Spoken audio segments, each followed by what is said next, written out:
1953, New York City burned an entire village to the ground. Every house, every barn, every church. Then they flooded the ashes and built a reservoir on top of it. Right now, 8 million people in New York City are drinking water that sits directly above the bones of that town. And that's not even the strangest one. New York is hiding lost towns everywhere, under reservoirs, on forbidden islands, buried inside mountain forests, and sealed under toxic ground nobody's allowed to touch. Some were drowned, some were burned, some were simply left to rot. Today we're counting down 7 of the strangest ghost towns in New York history, and the last one might be the creepiest place in the entire state. If stories like this get you, hit subscribe before we start. You won't want to miss what's coming. Number 7. Kensico, Westchester County. Before any other reservoir town disappeared, there was Kensico, a quiet farming village with its own train station and about 200 residents. But Kensico also had a mystery. In 1882, a store owner named Albert Montfort was found hacked to death in his own shop. 4 suspects, including 2 wives and their relatives, were questioned. Nobody was ever charged. The murder is still unsolved.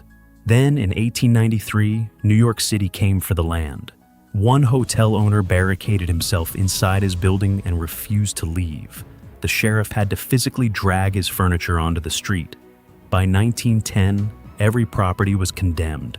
City officials then declared war on microbes, ordering every structure burned to prevent contamination.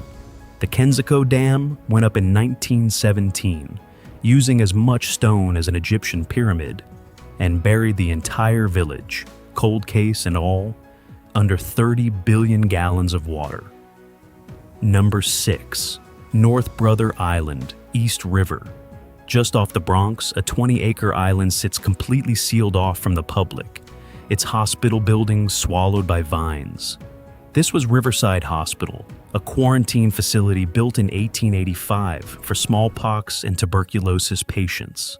In 1907, its most infamous resident arrived, Mary Mallon, Typhoid Mary. She was a cook who infected dozens of people while insisting she wasn't sick. She was quarantined here for years, released, went right back to cooking under a fake name, infected more people, and was dragged back to the island for good.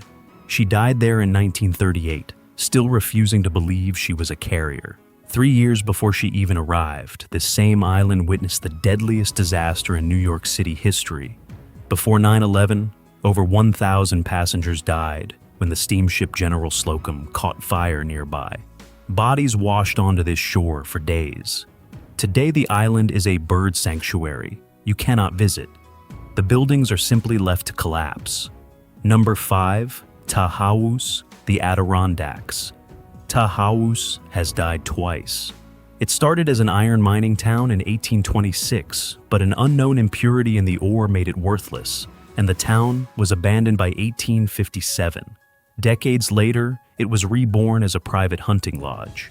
And in 1901, Vice President Theodore Roosevelt was staying there when a messenger arrived in the night with news that President McKinley was dying.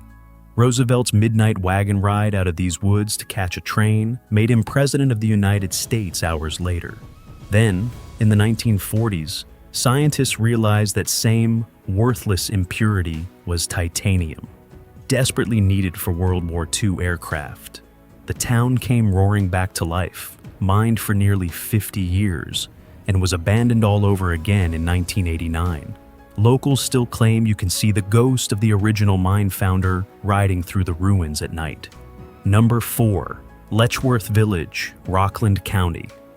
Opened in 1911 as a state institution for people with developmental disabilities, Letchworth was built to look peaceful.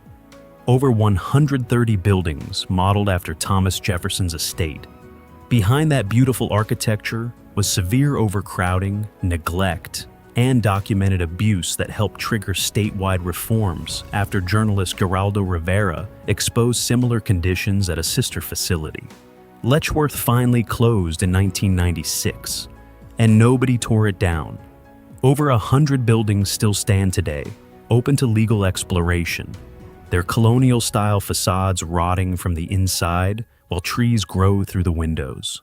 Number 3. Love Canal, Niagara Falls. This isn't just a ghost town.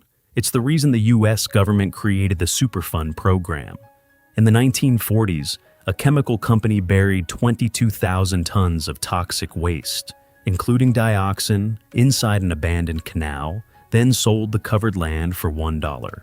Homes and an elementary school were built directly on top of it. By the late 1970s, heavy rain pushed the buried chemicals to the surface. Yards turned black.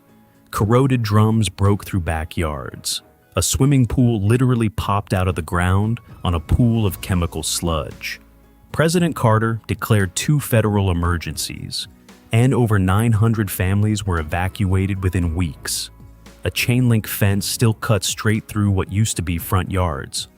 One side declared safe, the other side declared poisoned. Number 2. Doodletown, Rockland County. Less than 45 miles from Manhattan, hidden inside Bear Mountain State Park, sits a town almost nobody has heard of. Doodletown was settled in the late 1700s and grew to roughly 70 homes before the state slowly bought out every family, finishing the job by 1965. The houses are gone, but everything else is still there. Stone foundations along the hiking trails, concrete steps leading up to nothing. More than 30 markers describing families who no longer exist. And the cemetery is still active. People are still buried in Doodletown today. Even though the town itself has been empty for 6 decades, the living left, the dead stayed. Number 1. The drowned hamlets of the Ashokan Reservoir. Between 1907 and 1915, New York City bought 12,000 acres in the Esopus Valley, evicted 2,000 people, burned their homes, and flooded 4 entire hamlets to build the Ashokan Reservoir, the backbone of the city's water supply. 32 cemeteries had to be dug up and relocated before the water came in.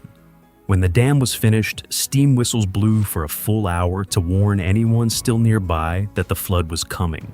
Today, when water levels drop in autumn, the stone foundations of those drowned towns sometimes rise back to the surface. Millions of New Yorkers drink from this reservoir every single day, and almost none of them know an entire cluster of communities was erased to fill it. New York doesn't just have ghost towns.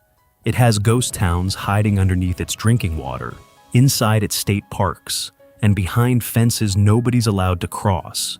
If this is the kind of history you didn't learn in school, subscribe now, because this is only scratching the surface of what's buried across this state.